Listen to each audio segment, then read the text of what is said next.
श्री कृष्ण कहते हैं, अपमान का बदला लड़ाई करके नहीं, सामने वाले से अधिक सफल होकर लिया जाता है।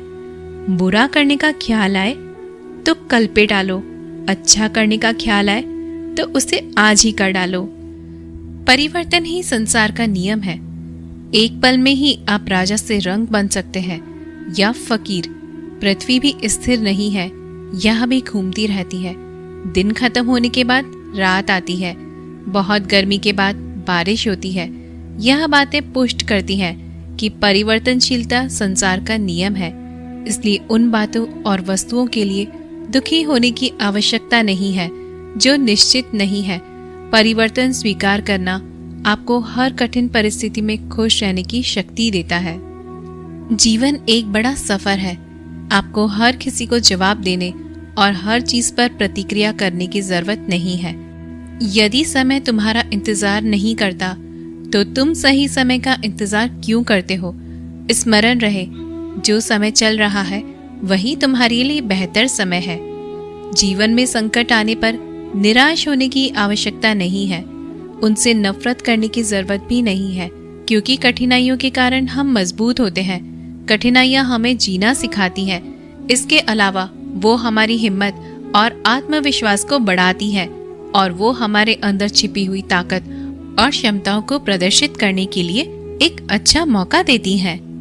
समस्या का समाधान इस बात पर निर्भर करता है कि हमारा सलाहकार कौन है। ये बहुत महत्वपूर्ण है, क्योंकि दुर्योधन शकुनी से सलाह लेता था और अर्जुन श्री कृष्ण से। शंका का कोई इलाज नहीं, चरित्र का कोई प्रमाण नहीं, मौन से अच्छा कोई साधन नहीं और शब्द से तीखा कोई बाण नहीं।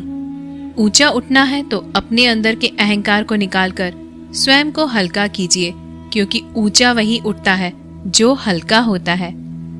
इच्छाओं का कभी अंत नहीं होता। अगर आपकी एक इच्छा पूरी होती है तो दूसरी इच्छा तुरंत जन्म ले लेती है। कोई नहीं देगा तेरा साथ यहाँ, तुझे लड़ना भी खुद है और संभलना भी खुद है। अहंकार और संस्कार में फर्क है। अहंकार दूसरों को झुकाकर खुश होता है, संस्कार स्वयं झुककर खुश होता है। बीता हुआ कल जीवन को समझाने का एक अच्छा मौका है और आने वाला कल जीवन को जीने का एक दूसरा मौका है। हर किसी की मित्रता के पीछे कोई ना कोई स्वार्थ छिपा होता है। यह एक बहुत बड़ा सत्य है और यह सत्य हकीकत भी है। वक्त से पहले मिली चीजें अपना मूल्य खो देती हैं और वक्त के बाद मिली चीजें अपना महत्व। इस दुनिया में जहां लोग थोड़ी सी मुश्किलों से हार मान लेते हैं, वहां अगर आप थोड़ा सा हिम्मत करेंगे तो जीत आपकी ही होगी। मुझे तेरी हाथों की लकीरों पर नहीं, बल्कि हाथ की लकीरों को बनाने वाले पर भरोसा है। हमारे जीवन में जो कुछ भी होता है उसका कारण हम खुद हैं। हम ही अपनी परिस्थितियों के लिए खुद जिम्मेदार होते हैं। ये बात मानना थोड़ा मुश्किल है, पर यही सत्य है। अगर आप मौके की तलाश में हो तो आप गलत हो, क्योंकि मौका मिलता नहीं, बनाना पड़ता है। आवाज ऊंची हो तो लोग सुनते हैं, लेकिन बात ऊंची हो तो सब लोग सुनते हैं।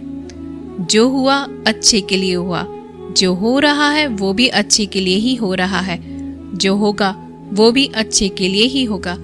आप जिस भी वजह से निराश हैं उसे भूल जाएं। वर्तमान में अगर कुछ आपको बहुत दुख दे रहा है, उसके पीछे निश्चित ही बहुत अच्छा कारण छुपा हुआ है।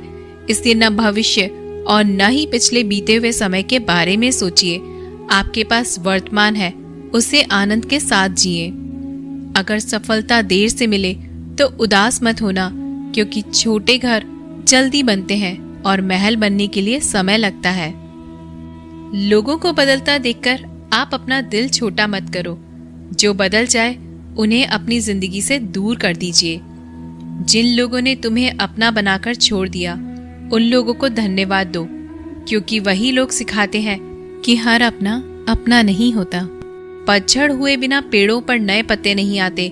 कठिनाई और संघर्ष सहे बिना अच्छे दिन नहीं आते। मैदान में हारा हुआ इंसान फिर से जीत सकता है, लेकिन मन से हारा हुआ इंसान कभी नहीं जीत सकता। एक समय की बात है, एक बहुत ही महान संत अपने शिष्यों के साथ बैठे हुए थे और उन्हें उपदेश दे रहे थे। तभी उन्होंने अपने शिष्यों से कहा, क्रोध इंसान का सबसे बड़ा दुश्मन है। क्रोध करने वाला व्यक्ति खुद को हानि पहुंचाता है, लेकिन दूसरों को भी हानि पहुंचाता है। वह प्रतिशोध की आग में जलता है और अपने जीवन को बर्बाद करता है। उनके उपदेश खत्म हो जाने के बाद उनके शिष्यों में से एक शिष्य खड़ा होता है और उसे बोलता है, तू एक ढोंगी है, तेरी बातें मनुष्य के रहन सहन से विपरीत है। तू जो भी कहता है उसे अपने जीवन में अनुसरण नहीं करता और दूसरों को यह सब करने के लिए कहता है। जब उनका शिष्य उनको उल्टी सीधी बातें कह रहा था, तब उस महान संत ने कोई प्रतिक्रिया नहीं दी और वो शांत बैठे थे। लेकिन ऐसे में वह व्यक्ति और भी ज्यादा गुस्सा हो गया और गुस्से में आकर उसने उस संत के मुंह पर थूक दिया। इसके बाद भी उस संत को गुस्सा नहीं आया और वे शांत थे। उन्होंने अपने चेहरे से थूक को पोंछा और चुपचाप बैठ गए। यह सब देखकर उस शिष्य को समझ नहीं आ रहा था कि वह क्या करेगा। गुस्से में आकर वह उस जगह को छोड़कर चला गया और अगले दिन अपने घर पहुंचा। जैसे ही वह अपने घर पहुंचा, तब उसका दिमाग शांत हो चुका था। दिमाग के शांत होते ही उसे इस बात का एहसास हुआ कि उसने कितनी बड़ी गलती की है, उससे पाप हुआ है। वह खुद को मन ही मन कहने लगा, यह मैंने क्या कर दिया? मैंने एक महान संत का अपमान किया है। ऐसा पाप मैं कैसे कर सकता हूँ? मैंने बहुत बड़ी गलती कर दी। मुझे जाकर उनसे माफी मांगनी होगी। यह कहकर वह तुरंत ही उस संत के पास चला गया, लेकिन वो संत उस स्थान पर नहीं थे। ऐसे में वह शिष्य जगह जगह पर भटककर उन्हें खोजने लगा। जैसे ही उसे वो संत मिले, वह उनके पैरों में गिर गया और उनसे कहने लगा, मुझे माफ कर दीजिए, मुझसे गलती हुई है। मैंने आपका अपमान किया है। मैंने बहुत बड़ा पाप किया है। यह सब देखकर उस संत ने उससे कहा, शांत हो जाओ, क्या बात है, मुझे बताओ तुम कौन हो? उस महान संत के यह पूछने पर वह शिष्य चौंक गया। वह सोचने लगा कि गुरुदेव मुझे कैसे भूल सकते हैं, मैंने तो उनका अपमान किया था।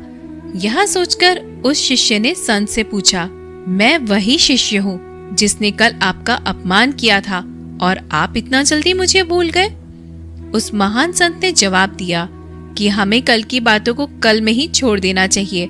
वह अच्छा हो या बुरा, उसके बारे में बार बार विचार नहीं करना चाहिए। मैं बीती हुई बातों को पीछे छोड़कर आगे चलता हूँ और ऐसा ही हम सबको भी करना चाहिए।